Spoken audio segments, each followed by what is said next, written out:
Welcome to SR media. సార్వత్రిక ఎన్నికల ఫలితాల తర్వాత వైసీపీకి కోలుకోలేని పరిస్థితి ఎదురైంది. జీవీఎంసీలో కీలకమైన మేయర్, కార్పొరేటర్ల బలం ఉన్నప్పటికీ స్టాండింగ్ కమిటీ ఎన్నికల్లో కూటమి ఘన విజయం గట్టి షాక్ ఇచ్చింది. ఈ ఎన్నికల్లో కూటమి, వైసీపీ పార్టీలు 10కి 10 సీట్లు గెలిపే లక్ష్యంగా పనిచేశాయి.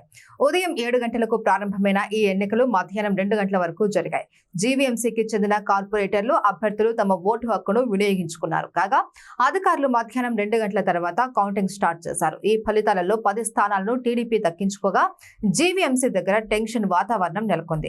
10 స్థానాలు కూటమి కైవసంతో వైసీపీ కార్పొరేటర్ల ఆందోళన చేపట్టారు. స్టాండింగ్ కమిటీ ఎన్నికలు అప్రజాస్వామికంగా జరిగాయని ఆగ్రహం వ్యక్తం చేశారు. కౌంటింగ్ ప్రక్రియలో అక్రమాలు చోటు చేసుకున్నాయని, టీడీపీ ఏజెంట్లు బ్యాలెట్ పేపర్ పై పెన్సిల్ తో గుర్తుపెట్టి ఇచ్చారు అని వైసీపీ పార్టీ నాయకులు ఆరోపించారు. దీంతో కాసేపు కౌంటింగ్ ప్రక్రియ నిలిచిపోయింది. కౌంటింగ్ కేంద్రంలోకి వైసీపీ నాయకులు వెళ్లడానికి యత్నించగా పోలీసులు వారిని అడ్డుకున్నారు. జీవీఎంసీ స్టాండింగ్ కమిటీ ఎన్నికల్లో కూటమి సభ్యులు గెలుపొందారు. దీంతో గెలిచిన కూటమి నేతలు హర్షం వ్యక్తం చేస్తున్నారు.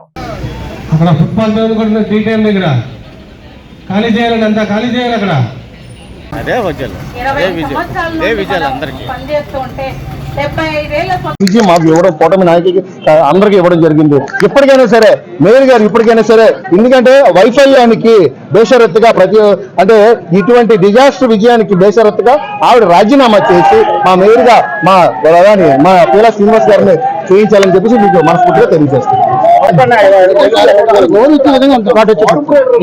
ఈ రోజు స్టాండింగ్ కమిటీ షిప్ 10 మందికి ఇవాళ గెలిచిందే కాకుండా అత్యధిక మెజార్టీతో మాకున్న స్థానం కంటే ఎక్కువ ఓట్లు గెలిపించినందుకు ముందుగా ఈ పార్టీ అవినీతి పార్టీ అని గుర్తించి వైఎస్ఆర్ పార్టీలు, కార్పొరేట్లు కూడా ఇవాళ సపోర్ట్ చేసినందుకు మేము ముందుగా ధన్యవాదాలు తెలియజేస్తున్నాం.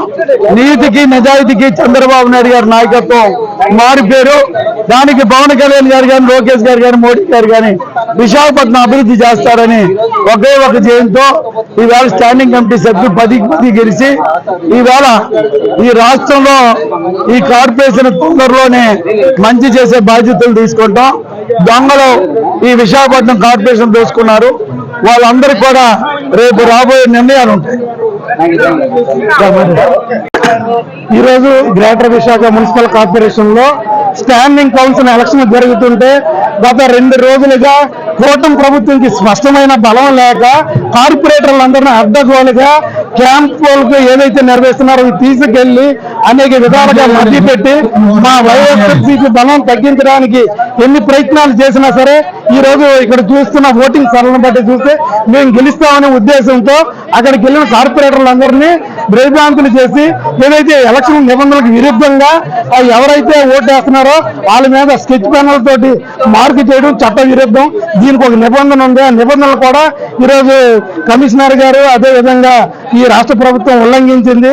అదేవిధంగా మేము ఏదైతే ఇప్పటి వరకు జరుగుతున్న ఈ ఎలక్షన్ లో వాళ్ళు గెలవలేక ఏదైతే ఓడిపోతున్నారని తెలిసి కూడా అడ్డగోలుగా ఈ నిర్ణయాన్ని 4వ రౌండ్ లో మేమందరం బాయ్కాట్ చేస్తే మేము లేని సందర్భాన్ని చూసి వాళ్ళందరూ ఎలక్షన్స్ ని ఏదైతే ఉందో కౌంట్ ని మళ్ళీ ప్రకటించి అభ్యర్థులుగా ప్రకటించడం చూస్తుంటే మేము ప్రజాస్వామ్యంలో ఉన్నామా, లేకపోతే ఏదైతే ఈ కూటమి ప్రభుత్వం ప్రజాస్వామ్యాన్ని అపవాస్యం చేసే విధంగా ప్రవర్తిస్తున్నారని చెప్పేసి మేము అడుగుతున్నాం.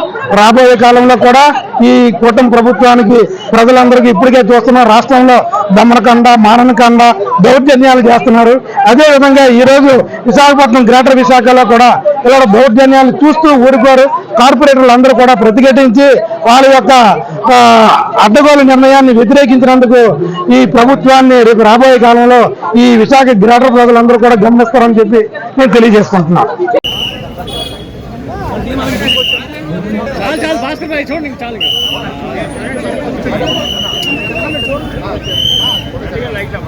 నువ్వు కూడా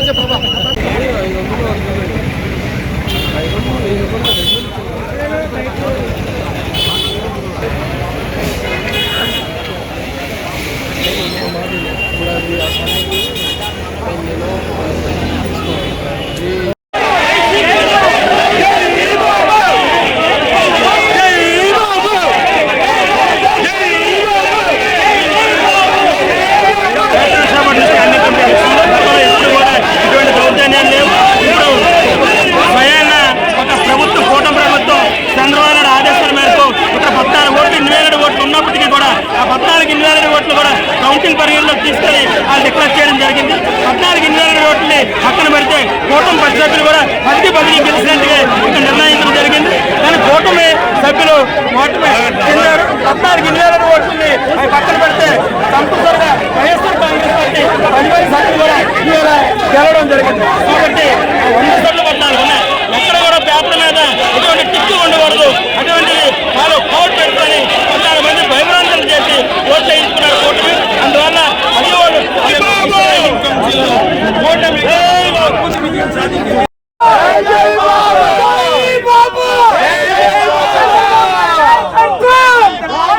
చంద్రబాబు గారి నాయకత్వం, చంద్రబాబు గారి నాయకత్వం, జై బాబు, జై బాబు, జై బాబు, జై బాబు, జై బాబు, జై బాబు, చంద్రబాబు గారి నాయకత్వం, చంద్రబాబు గారి నాయకత్వం.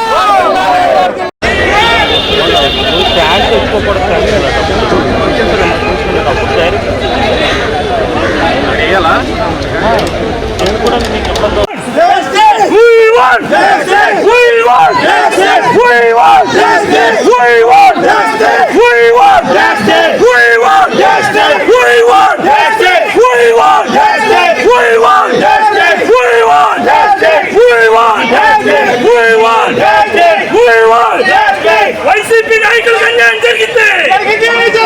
వైసీపీ నాయకులకు అన్యాయం జరిగింది.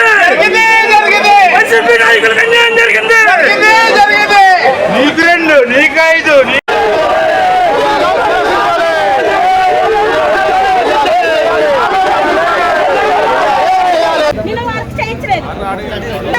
ఇప్పుడు మిమ్మల్ని కూర్చోబెడతారు గట్టి కింద. మా మేయర్ ఉన్నారు ఆల్రెడీ మా మేయర్ గా మేము ఊడ్చుకున్నాం. ఇంకా లేదు. ఇప్పుడు కమిషనర్ గారు ఏమైనా ఈ విషయంలో కానీ తప్పు చేస్తే మేము ఊరుకోవడం లేదు. హైకోర్టు మొత్తం లోపల ఎవరైతే అధికారులు ఉన్నారో అందరినీ కూడా బయటికి తీస్తాం. న్యాయంగా నిర్భయంగా చేయాలి తప్ప అన్యాయంగా కూటమి ప్రభుత్వం వద్దని చెప్పింది. చంద్రబాబు నాయుడు మీద ఉన్నారు, మాకు ధైర్యం ఉంది, లేదా ఇంకోళ్ళు ఉన్నారంటే కొద్దిగా పరిస్థితి. ఎట్టి పరిస్థితుల్లో కూడా న్యాయంగా నిబద్ధతతో ఏవైతే ఇన్వాలిడ్ అవన్నీ 12 ఓట్ల నుంచి 16 ఓట్లు అంటారు అవన్నీ కూడా పక్క తీయాలి. అప్పటి వరకు మేము ఇక్కడే ఉంటాం. ఏం చేస్తాం చూస్తాం. మేడం ఏంటి పెన్సిల్ అంటున్నారు ఏంటి? అదే పెన్సిల్ తో పాటు పెన్సిల్ ఇచ్చి పంపించారు. మార్చేసి పంపించారు. అది ఇప్పుడు వాళ్ళకి అంటే వాళ్ళు ఓటు వేస్తారా లేదన్న నమ్మకం కూడా లేదు. వాళ్ళు లేకుండా నమ్మకం లేకుండా పెన్సిల్ అంటే వాళ్ళు గుర్తు కోసం పెట్టుకున్నారు. ఏదైతే ఇన్వాలిడ్ ఓట్లు ఉన్నాయో అది మా పార్టీ కావచ్చు, ఆల్ పార్టీ కావచ్చు, ఏదైనా అది పక్క తీసి కౌంటింగ్ చేయమని అంటున్నాం. చట్టానికి లోబడే పనిచేయాలని అధికారులు మేము కోరుతా ఉన్నాం. ఇప్పుడు ఈ కౌంటింగ్ యాక్సెప్ట్ చేయట్లేదా అండి? కౌంటింగ్ యాక్సెప్ట్ చేస్తున్నామా? ఏదైతే ఇన్వాలిడ్ ఓట్లు ఏదైతే పెట్టారో అవి ఏ పార్టీ అయినా పక్కకి తీసి మిగతావి రిమైనింగ్ లెక్కటి ఎవరు మెజారిటీ వచ్చాయో చేయాలని చేయాల్సిందిగా ఏదైతే చల్లని ఓట్లు ఉన్నాయో పక్కన పెట్టేసి మిగతావి కూడా లెక్క పెట్టమని చెప్పేసి మా డిమాండ్ ఒకటే, న్యాయబద్ధంగా వెళ్ళమంటున్నాం.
టిక్ పెట్టుకుంటూ ఉండండి.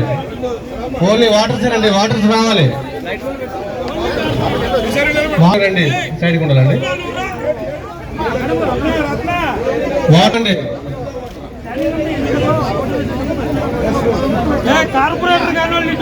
కాని వారు పక్కకు ఉండండి.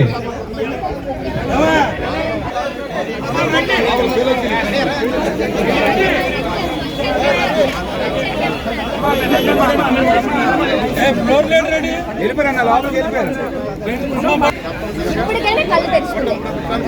ఆ కళ్ళు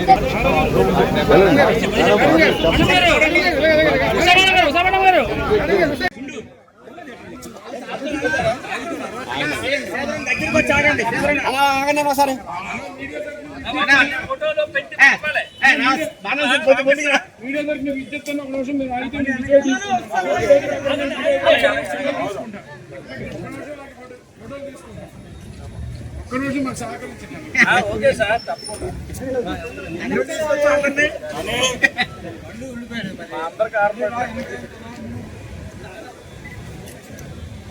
ఓకే అనకండి అదే హలో భయపడి కెమెరా వాళ్ళందరికీ నమ్ముకున్నది కార్పొరేషన్ ఎక్కడ జారిపోతారో తెలియదు.